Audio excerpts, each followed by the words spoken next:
Hello and welcome to Meet Your Inspiration podcast with Meri and Rich. Here we're talking about inspiration, motivation and empowerment. Our guests are ordinary people who became extraordinary. We're sharing their stories. We want to empower you to become the person you want to be and to go beyond your dreams. Today we're very privileged to have Mr. John Spender with us today. So John is over in Thailand. John is a writer, a publisher. He educates people. He is a movie maker. And he's got 42 international best-selling books, which he's a co-author of. And John, it's an absolute privilege to have you with us today. So thank you very much for sparing the time and joining us all the way from Thailand back over to here in London in the UK. Yeah, it's great. It's awesome. And technology has come along in leaps and bounds. So it's great to chat with you today, Rich and Meri. Perfect. Thank you very much for your time. And I don't know how to call again. It's the power of the connections, power of the, I don't know, even if it's our power of the podcast. Isn't it is, I think because, so, yeah. Because thanks to, I would say, a very good friend of ours nowadays, Rebecca Shannon, we knew about John. The book that is right here next to us is one of the books that you are co-author and you publish it.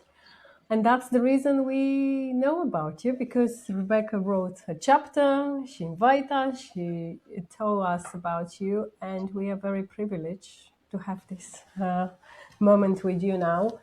And as always, we would like to take you back in the time and to start to ask about your journey when you finish your secondary school, let's say high school.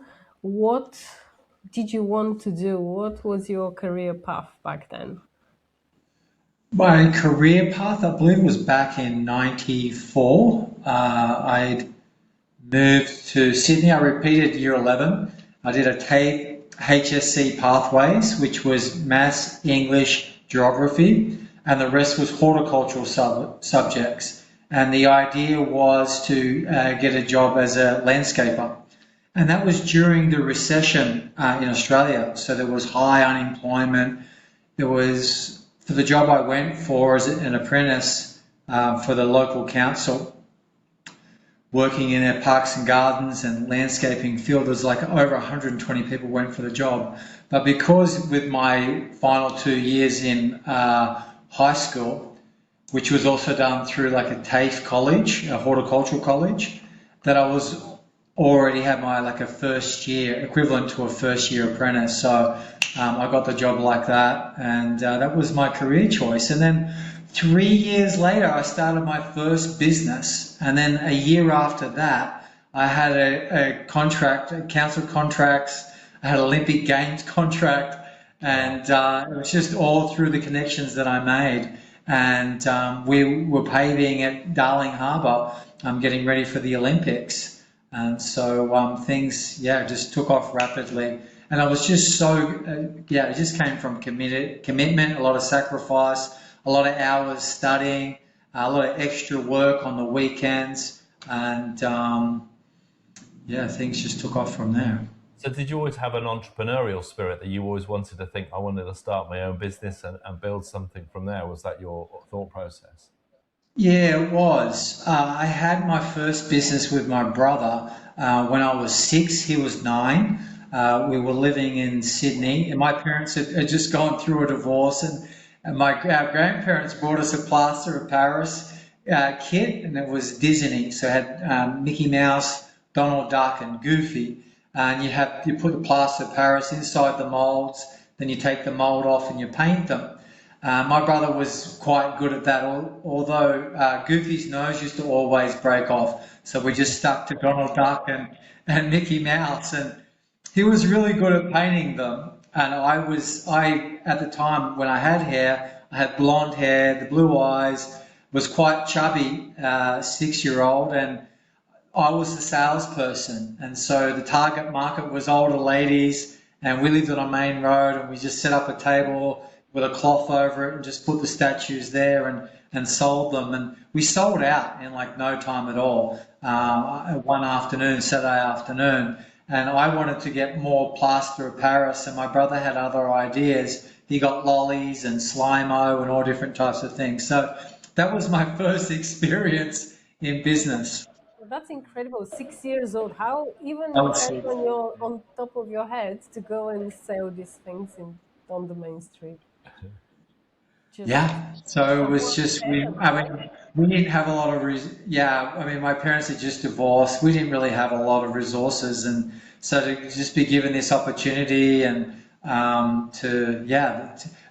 grandfather. We'd spent a bit of time on my grandparents' farm in northern New South Wales. They had a cattle station called Benangi, which means running water in the local language, and he would always instill beliefs into us that you need to actually create value for people, something to provide them, some form of fair exchange. We raise cattle, fatten them up, and then sell them off, and they get sold in the supermarkets and things like that. So creating value for people. So it was kind of instilled. There needs to be some form of fair exchange.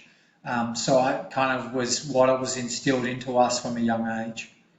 Yeah, and that's a great foundation, isn't it, for life, to be honest? Yeah. Totally, it is, and it's so practical. And I feel that I never got picked up from school, but my friend has got a couple of kids, and they go and pick up their kids from school every afternoon, and it's little thing goes wrong, and they're sort of really wrapped in cotton wool. And I'm just so grateful that I didn't have that growing up. So go on. I was going to say, so from there, obviously you mentioned about sort of doing work around the Olympic Games. So that was obviously the Sydney Games in 2000, around the millennium? In 2000, yeah. So and we got that contract in the late 90s.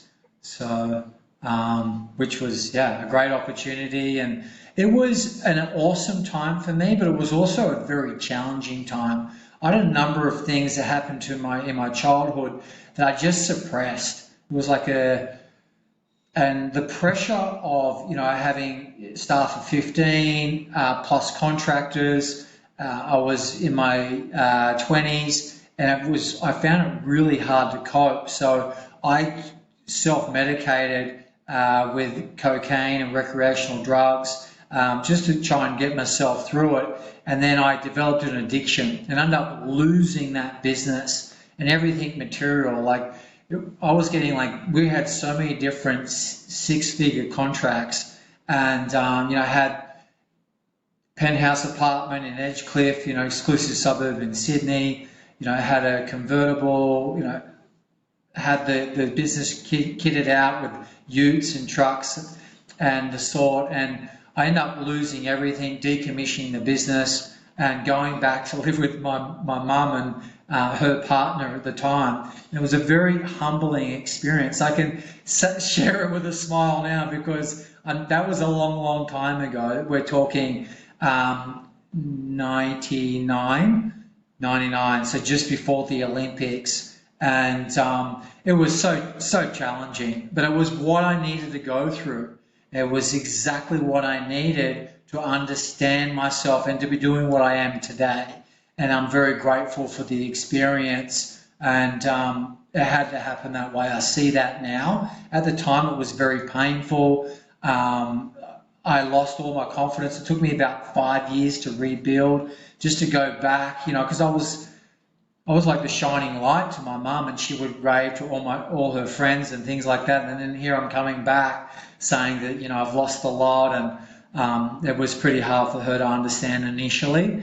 But about 5 years, it took me about 5 years to rebuild, and then start another business again in the landscape sort of space again, and then but with a lot more of a lifestyle focus. And I had a deeper understanding of what made me tick, what I value, which was really important. And I didn't do any of the huge jobs, but just large residential jobs. And it just allowed me to have a lot more time for the things that I enjoyed doing: surfing, scuba diving, traveling, And so it was just a necessary, a necessary rock bottom moment.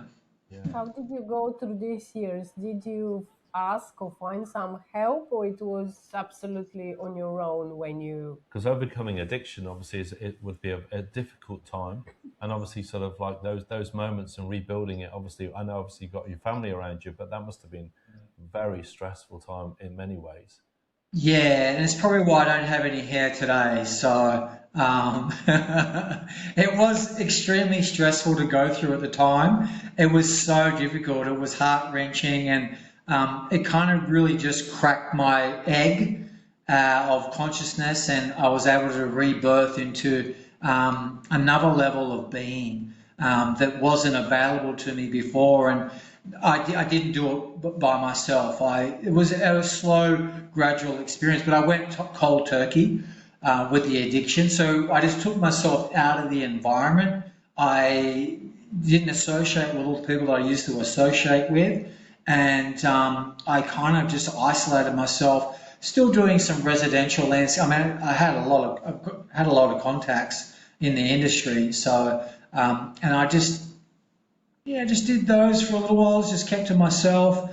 Would still drink alcohol, but I didn't take substances. And then slowly but surely, I would maybe here and there go to a party, and I might take them recreationally, and then I would stop for long periods of time. But it was like this seesaw. I would go through long periods of time where I wouldn't take them recreationally, but then be kind of like have a drink, then I might have a line or whatever, or an ecstasy pill or something like that. And it wasn't until 2010 that I haven't had cocaine since 2010. I had an epiphany. I'd been doing lines with a friend on Australia Day, January 26th, and I just saw my reflection in the mirror, and I just despised the person that I saw.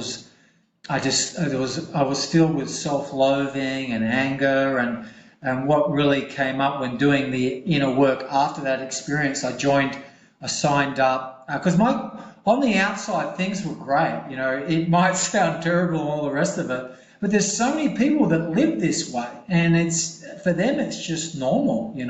Go out, go to a party, have some drinks, maybe have a line or two. Next day, go for a surf and you're fine.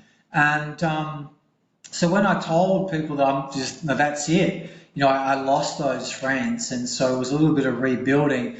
And then joining this personal development group was basically a year-long program. It was quite an investment. It was 38K Aussie at the time.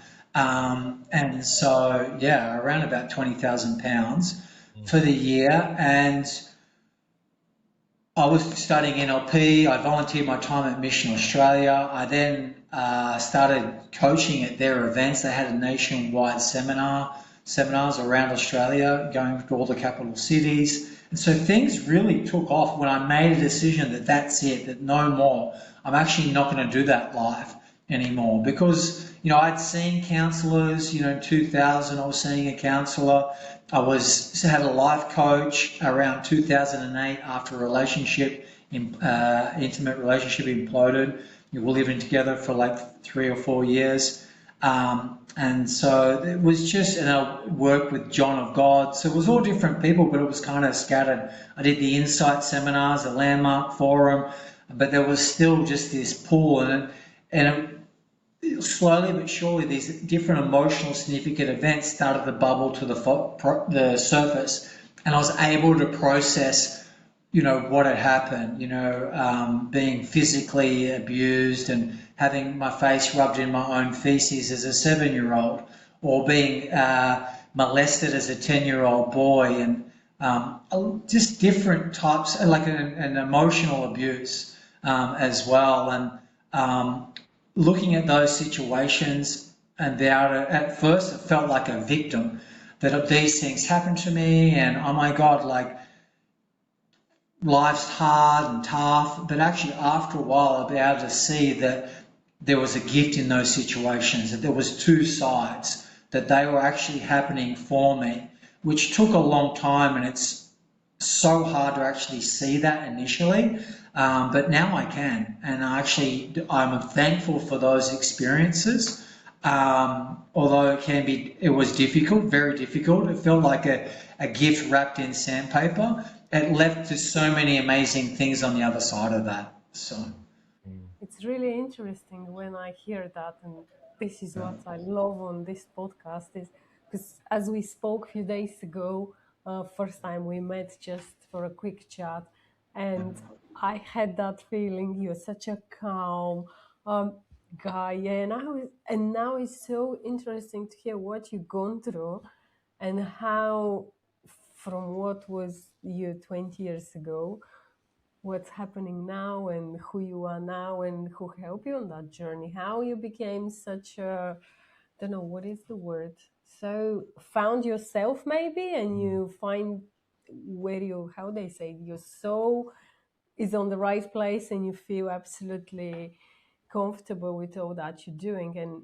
despite all the success and money you had back in the time, and now we know that, and we're going to go into that, how much you do for others and you actually give much more than you want for yourself, kind of. How this transition work and what's happened with that? How you manage that? It's a bit like a complete paradigm shift. Yeah, I feel like when I was able to calibrate these experiences that were incredibly painful, and we all have them. I haven't met any person that hasn't had some form of adversity in their life, and it doesn't feel like, for me, it didn't feel like I had a choice. It felt like, oh my God, at first it was like I didn't even really know what I was suppressing and why I was self-medicating. I just knew that there was this pain and I just didn't dare to explore it. And it took a long time to slowly and surely look at it and face it and talk about it and write about it. That then along the journey, wasn't just like in a moment where I just went, now I have the answer and this is how I'm going to live my life. It just slowly but surely, I just one step at a time. So with the coaching, that came as a step in 2010. And then eventually I sold my landscaping business later that year, moved into coaching full time.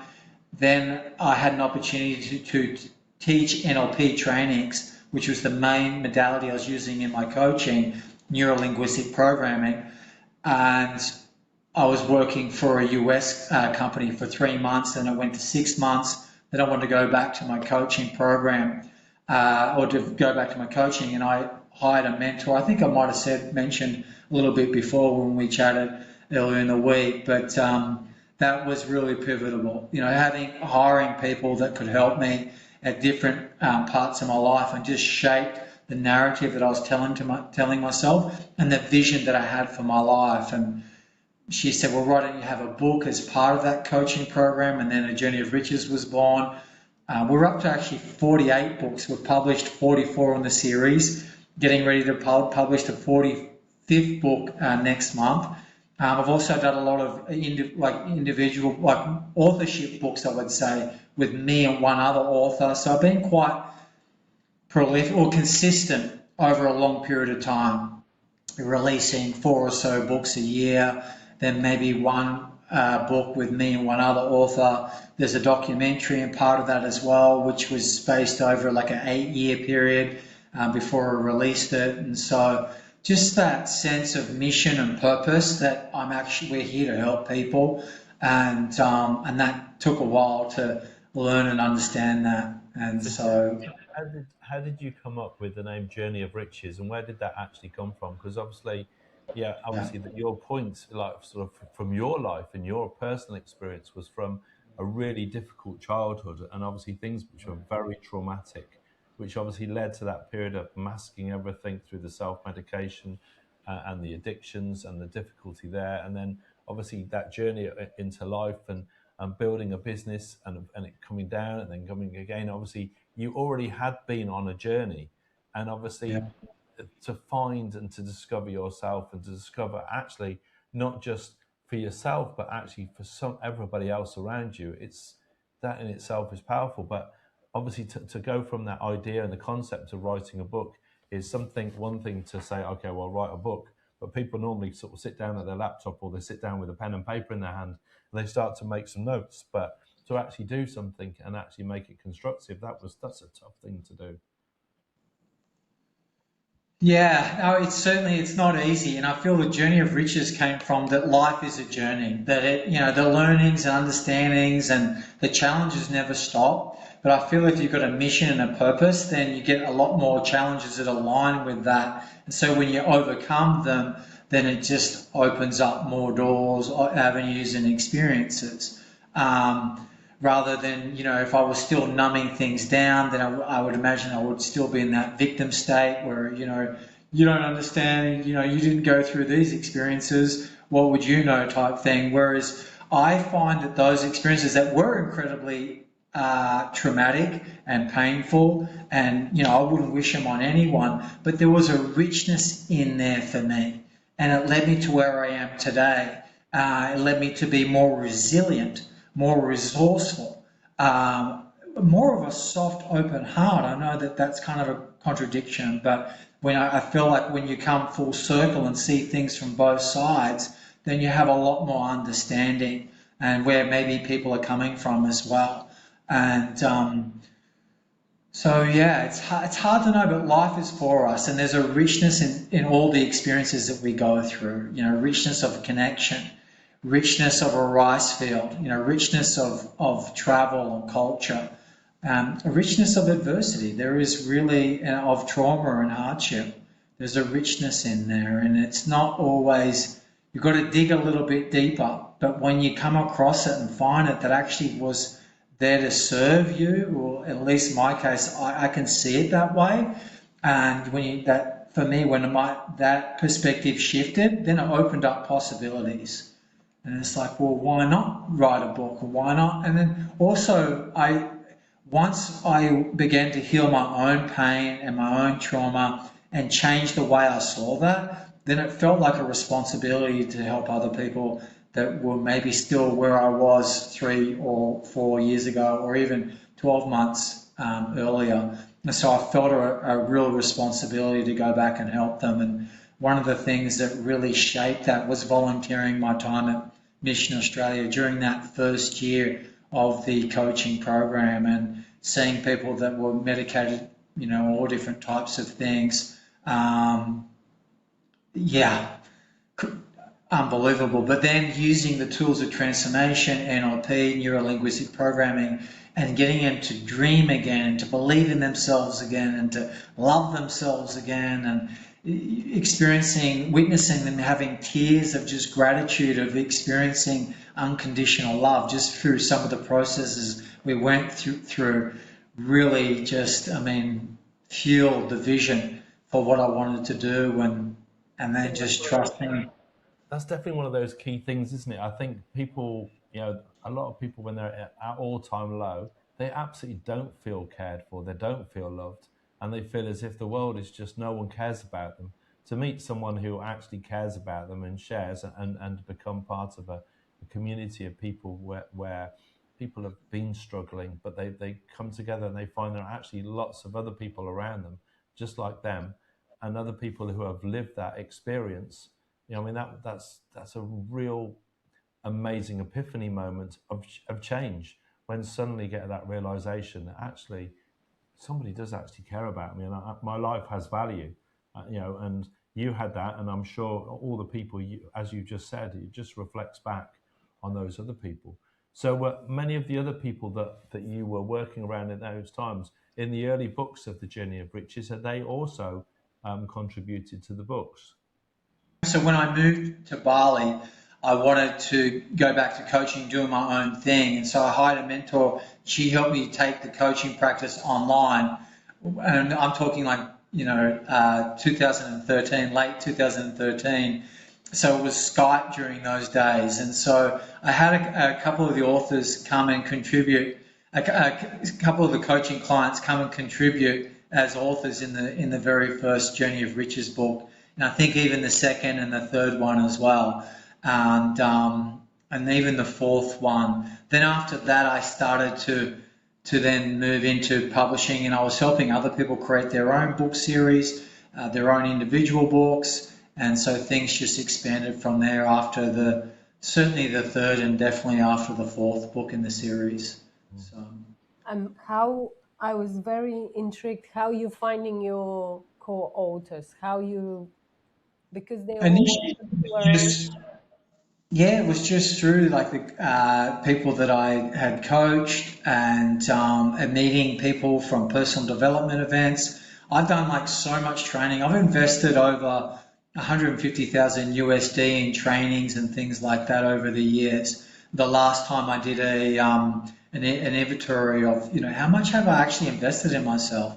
I kind of, haven't done that in a while, but in 2012 was the last time I did that, and it was around 150,000. I've done so many different trainings around the world with different people, and then some of those are large groups, some of those are smaller groups, and so just meeting people in my general day-to-day. I was involved in Toastmasters for a while. I started a couple of clubs when I was living in Bali, and so Bali is quite transient for different digital nomads and things like that. So a lot of those would come and contribute, or I would talk about it, and people would ask me, can I get involved? And I'd get recommendations from other people that would contribute to the book, and things would just build from there. And now I do a lot of everyone that's part of the series has been personally invited or recommended from a previous author, and that's kind of how we operate. So word of mouth and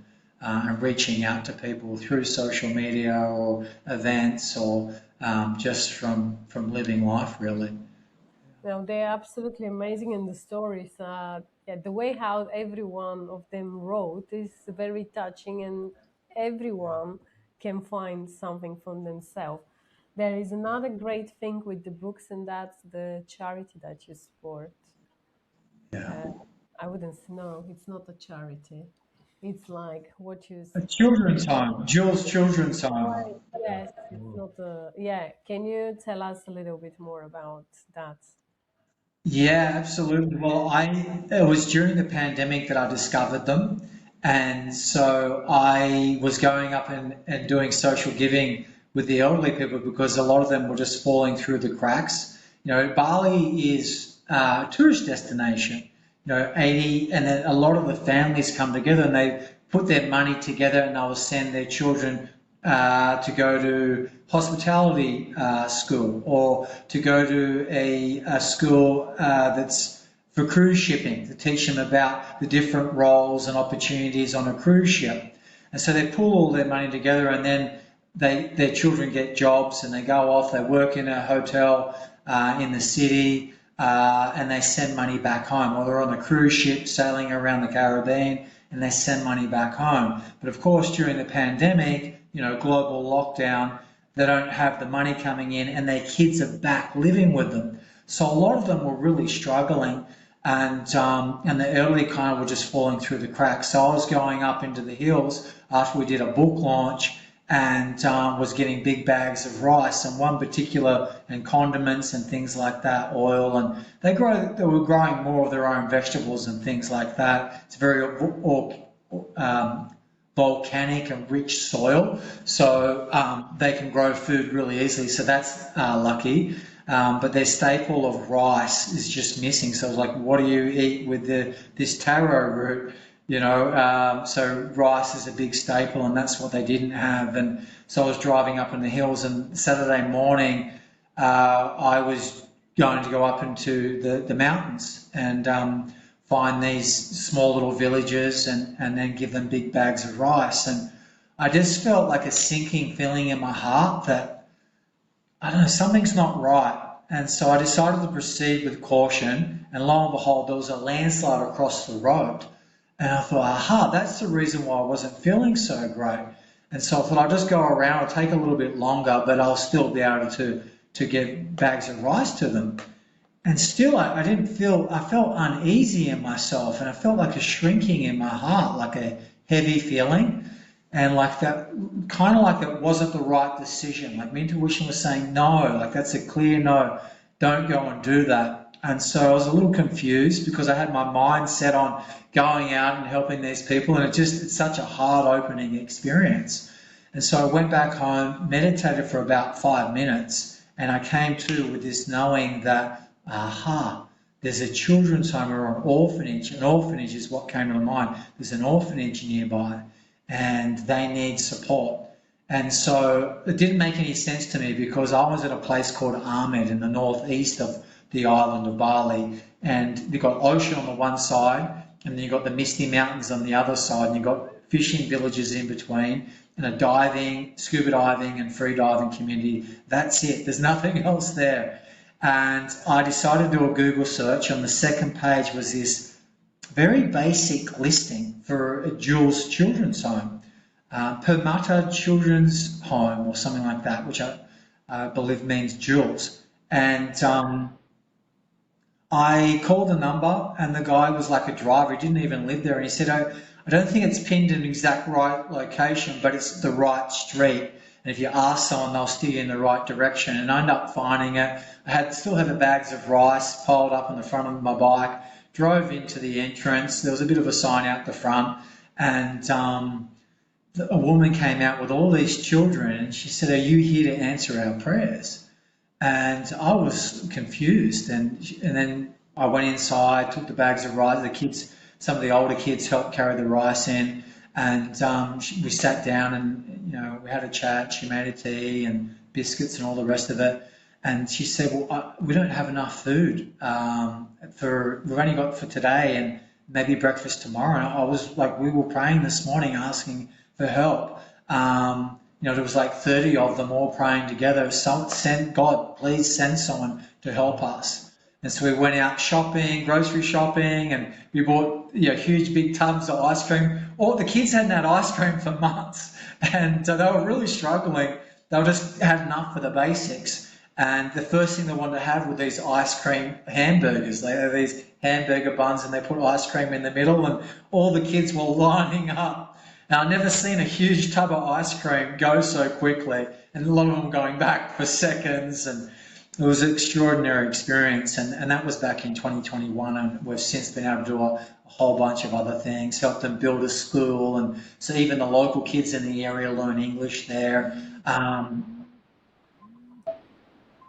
That's quite remarkable in terms of like what a transformation, and obviously the happiness and the smiles that you must have seen that day, but to constantly make an impact, and obviously the response of like the proceeds from this book, like, and all the editions, like, I mean, it's phenomenal, and what an impact. And like you said, to be able to now build another school, is like for a different community in the same area? Or in the same... We built a school. It was for Jules Children's Home. We built them a school, and basically it's on the premises. And I've taught a class there, an English class, every Saturday. They have English. They get like 30 or 40 kids there, and it's not like a school as you would know it in the UK or Australia. It's sort of open, but it's decent enough. There's a nice new carpet for them to sit on, but it's open air with a fan on the top and things like that, enough to give them shelter when it's raining and provide a level of respite from the heat as well. We've got all the dwellings that used to be separated, so when the rains come, and when it rains, it really rains. It's like they have 2 seasons there, dry season and wet season. There's no summer, there's no 4 seasons. And when it's wet season, it's really wet. And so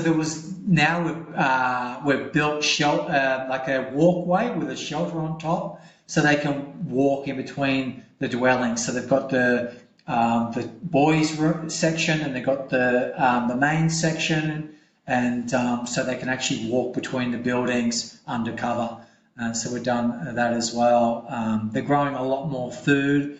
They're raising animals, and they're making like bracelets and things, and they sell those. And so we've also been able to send some children to work to go to college and then graduate from college, and a few of them are working in hotels in Japan and then they send money back to the founder, Ibu Tina, and so yeah, it's pretty amazing. And I got a video just the other day. We did a social giving for a book that we released in February called The Wisdom of Authenticity, and they sent us a video, and all the kids are lining up with the different food. It's very grassroots giving, and the founder, Ibu Tina, she will write out where, in pencil, where all the money's gone, and it's just, it's awesome to see. And then they show it, they take photos with it all, and all the children lining up. I haven't been there for quite some time because I've been living in Thailand for the last 2 and a bit years. But yeah, it's just seeing kids that I saw that were little babies, and now they're, running along, or, it's just incredible seeing them grow and mature into adults. Be the first to discover Kent's best events all in one free app. What's On in Kent is a new and rapidly growing app where you can find days out information, places to eat, festivals, concerts, markets, and much more around you. Just with few clicks on your phone or computer, you can stay updated with real-time info and explore events across Kent. Don't even think twice. Just download. It's free. As they like to say in life, I think this is the most valuable thing it could happen. That's when you see what you can do and to impact in the most positive way for someone who is in a position that can't help itself, especially when we talk about kids, the next generation, and I'm pretty sure these kids will carry on the same thing because this is what they've seen, they experienced, and what a legacy you are leaving is just incredible with the people, of course, who are part of that. You mentioned social glad giving or social giving? Social giving. I call it social giving. Yeah. Yes, for anyone listening us who doesn't know, do you want to just say quickly what it is? What is social giving? Yes. Yeah, it's giving to there's like a concept, in Christian religion of tithing. So 10% of your income goes to the church. I think it's great. All the proceeds from the Journey of Riches series go to charity. And so even before Jules Children's Home, when I was living down south, which is about 3 hours from Ahmed, there was a couple of orphanages that I was volunteering my time and then helping them with the proceeds. We also, one of the authors founded Bark, which is basically rescuing Bali street dogs and giving them vaccinations. So over the years leading up to 2021, we've been involved in many different charities and things like that. But before that, what I learned from when I was doing my coaching program and things was to actually tithe that 10% of your income, like save at least 10%, and then also 10% and give it to a charity anonymously. That was very important because, a lot of the charities, they will just send you messages and you get inundated and things like that, whereas it can feel the inspiration's not there, whereas, you get to choose. And so I had it automatically set up my bank account in 2010 that I was giving to the Smith family, because when we went through, like my mum found herself raising 3 kids on her own for a period of time when we were, 6, 7, 8, 9, and we would go to the Smith family and we would get secondhand clothes. And that was so helpful for us, to have clothes, warm clothes.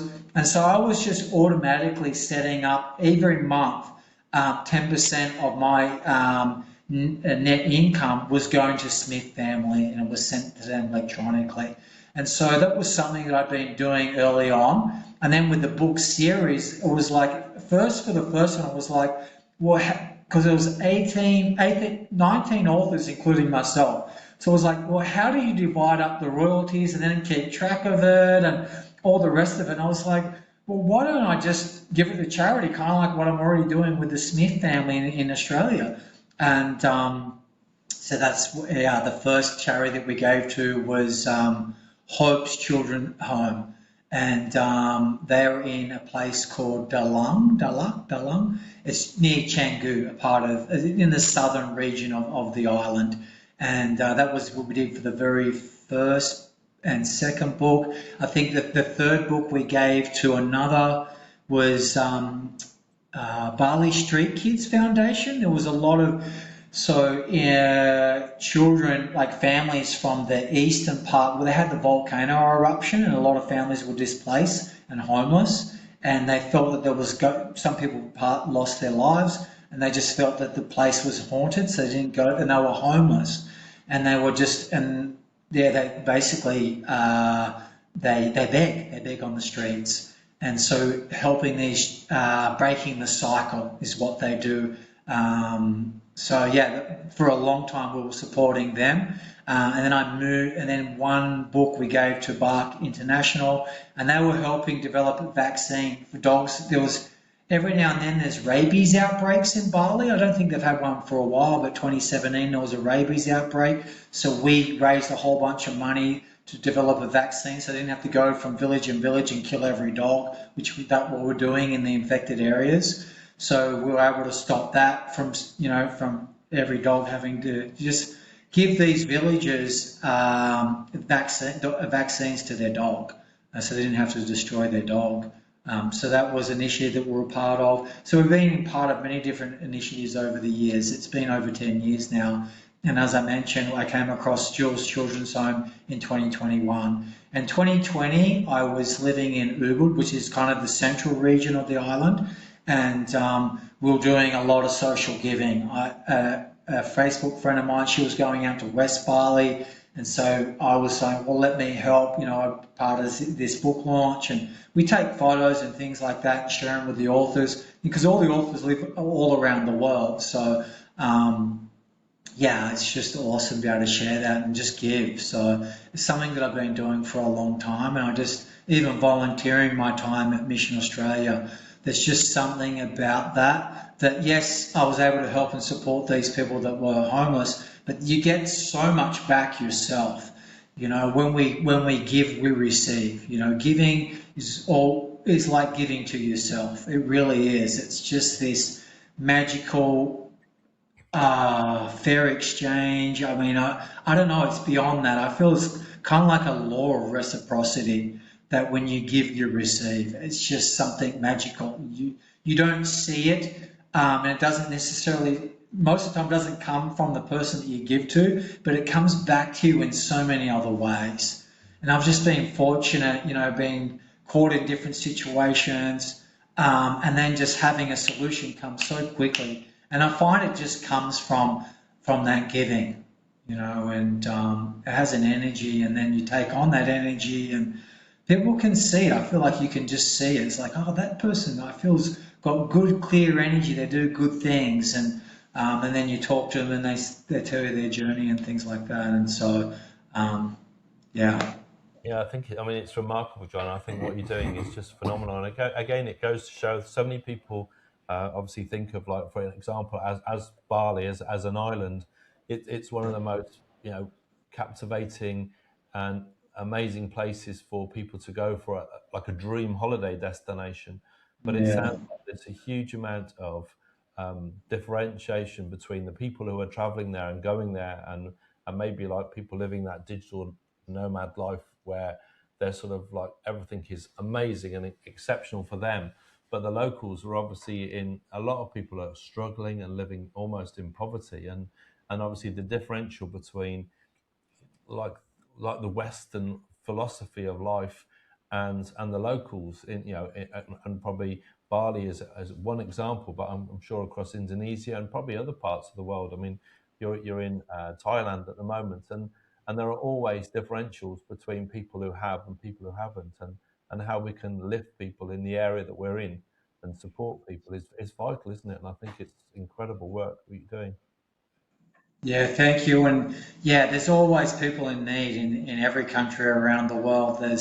You can just find yourself on hard times and need support. And we went through that as kids in Australia, in Sydney. And if it wasn't for, charities like the Smith family, then yeah, I guess we wouldn't have had, warm clothes or less clothes to wear. And so, yeah, I think it happens around the world, and there's so many good people out there doing incredible things. And Bali, I when the opportunity came up to actually run NLP trainings for a US company and be based in Ubud, I almost didn't take it because the remuneration wasn't great for what the position entailed.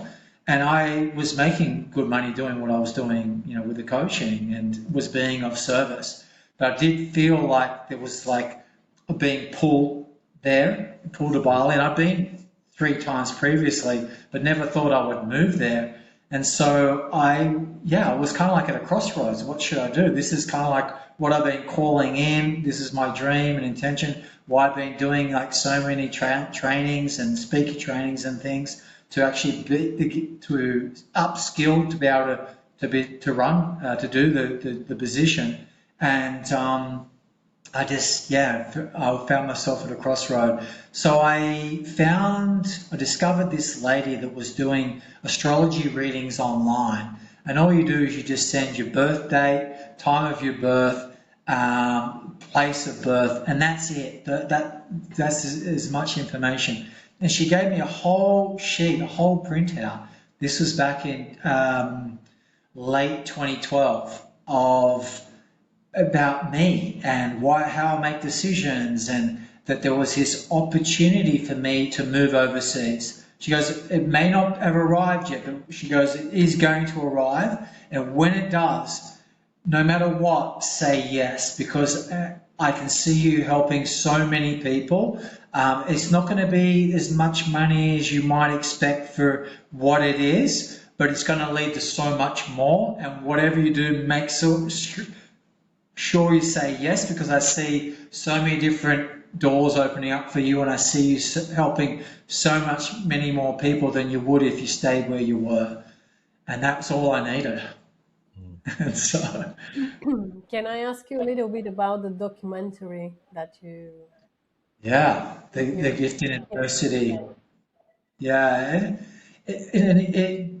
So the inspiration came from the first book in the series, and then I was incubating for a little while, and then it was just this scary idea that came to me, and I have no idea. It just felt so like true and aligned that I had to make this film. And that it was also terrifying because it's like, well, how? Like, I've got no contacts. I've never filmed anything. I've just got like this idea, like a vision for a film. And I was reading Napoleon Hill's Think and Grow Rich, which is my carry around book. And I even had it at the beach with me that day, and I was just laying there kind of meditating, and it just came to me, I have to make a film. And so I went home, made a vision board with all the different people that inspired me, and I just started, because at the end of Napoleon Hill's book, he says one of the things that he did I think it was like the late 1920s or something like that, he created this imaginary council of the different thought leaders and influencers of the time back then. And he would imagine that they would have these board meetings and all these prominent people were there. And so I modelled that. And so I had Tony Robbins, Wayne Dyer, Cheryl Richardson, Louise Hay, Jack Canfield, Dr. John D. Martini, Michael Bernard Beckwith, Sonia Choquette, all these different people. And I would talk to them about the vision of the film. How is there really a benefit to having challenge in your life? Is there a such thing as victimhood, that things just happen to people and, that's the cards they're dealt and they're forever going to be stuck and there's no hope for them? And so I was having conversations like that, imaginary, and I was kind of at first imagining responses, but then it felt like telepathic communication. And I'll never forget it. One particular afternoon, Michael Bernard Beckwith energy was so vibrant and excited, and he was saying like, yes, let's make this happen. There's a gift in adversity. There's a benefit to having challenge in your life. Good things can come out of terrible experiences. And he said, I want to be in it. Let's make it happen. And I'm like, like in my mind, imaginary conversation here. How? And he goes, just come over to Agape. It'll all come together. You'll see. And I was like, what just happened? It felt so real, like I'm talking to you guys now. And so I decided to go for it. And I'd already been sharing with other people that actually said yes. I didn't say I had any big names or anything like board, but they said, yes, I want to be part of it. And I flew over to Los Angeles, took a videographer with me who became the first DP for the film. And then I told my really good friend who's from the US, lives in Los Angeles, and I told him the whole story about the whole imaginary conversation. The others, I just told them that I've got this idea, and we're going to act as if it's going to come together. And he said, just act as if, and we did. And Jack Canfield talks a lot about that in his book, and so it was a concept that I was a little bit familiar with. I just hadn't tested it out to that level. And so we walked through the car park of Agape Sunday morning before they had their spiritual kind of sermons, and we had all the film gear. We just acted as if it was going to happen, and kind of knew that it was going to happen in that day because it's their busiest day of the week. But we just acted as if, like, everything had the film equipment, and we were carrying it. And it was a beautiful California morning, like Southern California morning. It was a clear blue sky, like it was early, like 7 or something in the morning. The first sermon starts at like 8 a.m. And there was sunlight was coming through the pear blossoms. It was opening up, and it was just like a sea of white on the car park as well, on the pathway leading up to the centre. And so the DP started taking pictures of the light coming through, filtering through the pear blossoms. Beautiful. And he was getting some great shots. And then we hear this, what on earth do you think you're doing? It's kind of like this spiritual bodyguard came rushing over to us, and he goes, you don't have media passes, you can't be here. I see you got film equipment, and he made us delete all the photos. It seemed really over the top, but apparently people were paying money to be there, and then you have to have a media pass to film, and it's something that they've had an experience in the past where it didn't kind of work out so well. So his role is to be really strict with that type of thing, and then check that every store that sets up outside has paid their fee and things like that. So that's his responsibility, and so he takes it very seriously. And so we deleted all the photos, and he turned to me, he's like, well, what on earth are you doing here? And I said, well, we're making a documentary about the gift and adversity, that there's a benefit to having challenge in your life. And he just stopped, and he said, wow, that's interesting. He goes, well, let me introduce you to Jacqueline Brown. Like, you won't be doing any filming today, but let me introduce you to Jacqueline. And we were like looking at each other, like if we felt like high-fiving each other. It was almost like etherical high fives. It was pretty amazing. And then met Jacqueline and told her, and she said, well, that's the paradigm that we're creating here at Agape, Welcome Home. And we had VIP seating. We stood at the front. We got clapped and acknowledged by everyone that was in attendance, like, close to 1,000 people, it was packed. And we were right at the front. And when we met Michael afterwards, just quickly and took a photo, and then we ended up filming him a week later. So it was pretty special. Can we watch this nowadays somewhere? Is it available? It's on the last leg of the festival circuit, so it's got 4 festivals to go, and then it'll be on streaming platforms.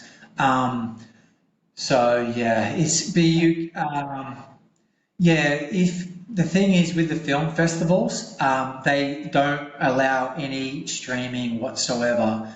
Even though we do have a version that's just made for YouTube, which is completely different to the one that we're going to have on that's doing the festival circuit. But it just yesterday got nominated, officially selected in the Liftoff Film Festival in Tokyo. So that's pretty cool. And that happens next week. So and then they show all the films, and then people vote on them, and then they choose the finalist, and then they eventually choose the winner. So I absolutely love that from idea. And from idea, actually, yesterday I've seen that quote on one wall. Everything starts with idea, and it is like that. But this story now, I think it was just incredible and sounds like the power of the mindset. Although, is it even the mindset or the power of your mind? I would say it can very Yeah. grow because some of the names you mentioned, I read a lot about them. I follow them, and yeah, I've got moments in my life when I do follow that, and I can see that really magic is happening. And of course, after that, I've got the down moments where I'm thinking, oh no, it's not happening like that. It's not that easy. But that's a incredible example that obviously, yes, the mind is so powerful and we need to learn and train ourselves how to use it on a much more than nowadays. 100%, 100%. And there was challenges along the way. And I remember one particular morning, had done a fair bit of filming, but I didn't know really how to put it all together and what I should do next. And I, I just felt so overwhelmed mentally with like self doubt and self depreciating talk. And it was a Sunday morning, and I was like, universe, God, like whoever's there, if I'm meant to make this film, send me a sign today. Send me something that there was no shadow of a doubt that I'm meant to make this film, that it's meant to happen. Because I just felt like quitting it. I just reached a point where like I didn't know the next step, and it felt so difficult. And I felt so relieved, and I just shouted that out, in my room. And then I went and played cricket, indoor cricket, later that day. I completely forgot about my meltdown in the morning, and I was playing cricket. It's indoor cricket. We're playing a tournament against other mostly Balinese teams, and one of the guys, his neighbour, they were away, and they had people that were staying there looking after the dog. And he was an American gentleman, and he didn't know what cricket was, and they were talking, and he goes, "Oh, I wouldn't mind seeing this game, what it's about." I heard about it, so he came along, and I got introduced to him. His name's Adam, and we had a brief sort of chat and stuff like that, and then went back to playing the match. We ended up winning the game, and I don't normally afterwards. They go to the bar and they have a few beers and things like that, and I don't drink, and so I don't kind of like being around alcohol because sometimes I get tempted because I used to drink way too much, as I shared a little bit earlier, and along with everything else, and so. I don't like being in environments where I might be a bit tempted. But this time was different. I felt like a heart opening, like an inspiration that I needed to go. And so I went. And in Bali, you can get at a bar or a pub, as you would call it, you can get a fresh juice. So I had a papaya juice with a bit of lime on top. And then I saw Adam that was at the indoor cricket match, and he was drinking a soda. And everyone's drinking and carrying on and celebrating. And so I went over to him and I just started chatting with him and asked him, "Well, what do you do?" And he goes, "Well, I used to be a veterinarian, and that's how I land so many different jobs. We travel around the world, caring for these animals." And he goes, "But what I do now is also make films, documentary films." No way. And I was like, "Oh No, my no. God, like how good is that? Like, thank you, universe." And yeah, and I was chatting with him. He just finished a film, and he worked on many other films. He's got quite a lot of experience over the years, and so I hired him as a consultant, and paid him, and I was on the right track. I just needed encouragement and support and someone to just troubleshoot ideas with, and yeah, and then things just took a whole nother level of momentum from But I would there. say you were lucky because you asked in the morning and by the afternoon you had your answer. Sometimes doesn't happen that quickly. But for And I anyone feel who, that's when you know you're onto something, that the yeah, idea or what you're working on really has wings, and to keep going, take that next step, and for then the anyone next step will be listening, building. how you would advise, or what advice, yeah, you would give to all of us? How can we give a go and try to, yes, embrace a little bit more this using our mind and believe in all this, create all this imaginary uh, things? Look at So power. how to say yes, how we can use that? Just a simple advice, if there is one, or simple Shoot. step. Yeah, well, I mean, I just went online and just typed up the names and just printed out photos of these people, cut it out. I got a blank canvas and put it on a blank canvas. Put the title of the film. The original title was, I think it was like The Benefit of Challenge or Challenge is the Way or something like that. And then it ended up being the gift in adversity. So it just refined over the years. But I put that in the middle, put all the faces around, and then started having these imaginary meetings. It was like 4:30 every other afternoon. Initially, it was like every afternoon, and it was every other afternoon. And I would just talk into. It feels a little bit weird at first, but then it just felt natural after a while. It just felt like I was, with these incredible people, and just was right next to them, and I could just had access to them, and yeah, I just felt so aligned. So you could do that. But is there like something like advice you can give to anyone who is listening now, how they Yeah. can use something similar for themselves, or how they can start using the mind so powerful for themselves? Well, yeah, like I feel like a problem, well, it depends. Like, I guess there's a problem to overcome. I mean, the problem for me was I didn't have any contacts, I didn't have any industry experience, so I didn't really know where to start, but I had an idea. And so then I just gave that idea life by speaking it to these people that were imaginary, but this became real in my mind. And so I feel a problem well stated is a problem half solved. So if you know what it is that you want to bring to life, then you're already halfway there. And then you could research other people that have already done that. And yeah, then you're just finding them. I mean, in Bali back then, there just wasn't a lot of people that I feel like were doing that type of thing. And I didn't know anyone in my sphere of influence that had made a film. Now it's completely different. I feel like there's a whole movement. I think there's a film Bali. There's a whole group that they meet and they talk all things film.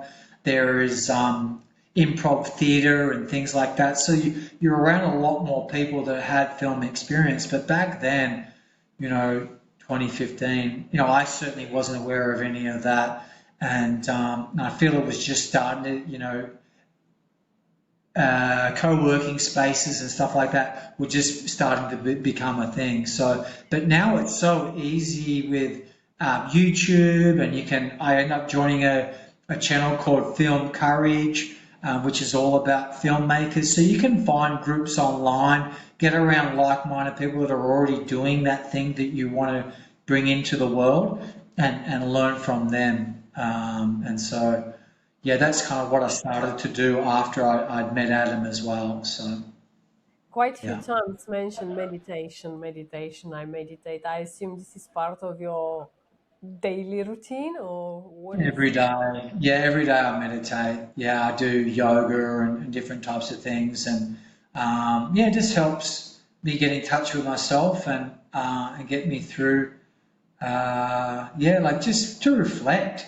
And if I'm faced with a challenge, then just be still, come into the present moment and ask for support, etherically, and I think setting intentions is really empowering as well. It's great to have goals and a vision and direction that you want to move towards, but also setting an intention for the day, or setting an intention that I have this challenge, please, bring someone in my that can help towards that. And I find that being really intentional about how you go about life day to day can really, really help. It's served me, so I can only speak from my experience. But I feel meditation is extremely valuable. So, John, where's the next step? What are you doing next? Because obviously you're in Thailand. Sort of, does that bring new opportunities in Thailand to do things and sort of living there compared to living in Bali? Not really. I find like there's probably more things happening in Bali, but I kind of like the slow pace of Thailand, and I'm involved in like a rugby community here, and we have like a social giving as part of that, getting helping Thais play the game and support them to buy their own boots or pay for them to play in tournaments and things like that. But now I mean, everything's pretty much online. I'm connecting with you guys online.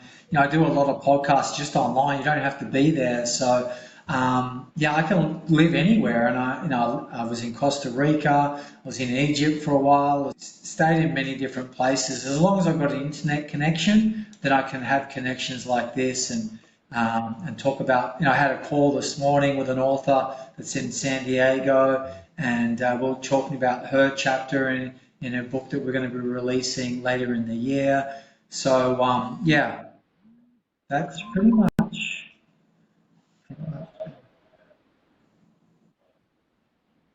No, that's Incredible. amazing. Yeah, well, John, thank you for sharing so much and the insights about what you're doing and social giving, and obviously the importance of social giving and the actual impact it has on the people around the world.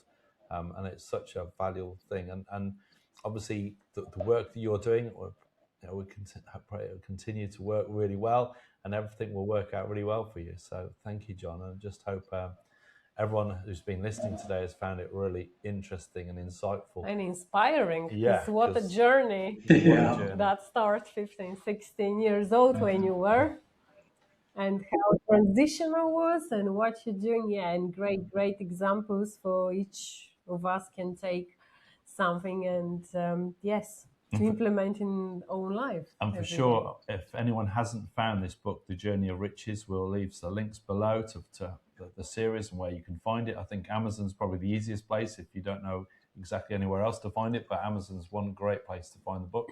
So we'll leave a link below for that. And obviously, as John has already said, the proceeds will all go to social giving. But most of all, that I think the individual chapters, they're so easy to pick up and read over just 20 minutes is enough to read, and you learn something valuable from all the co-authors that you've got, and you can find out a little bit more about. Thank you, guys. Thanks for having me. It was great to Thank you very much. chat with you, Bob. Hopefully. Appreciate the work that you're doing. Thank you. Yes, all the best and keep the. Thank you. Thank you very much. And everyone who's listening today, please do give us a like and subscribe if you've enjoyed today's content. And also, if you like to help our project carry on to be able to bring more and more inspiring and amazing guests, please follow the link and buy us a coffee. We'll highly appreciate any help. Thank you and see you next time. Thank you very much. Take care. Bye-bye.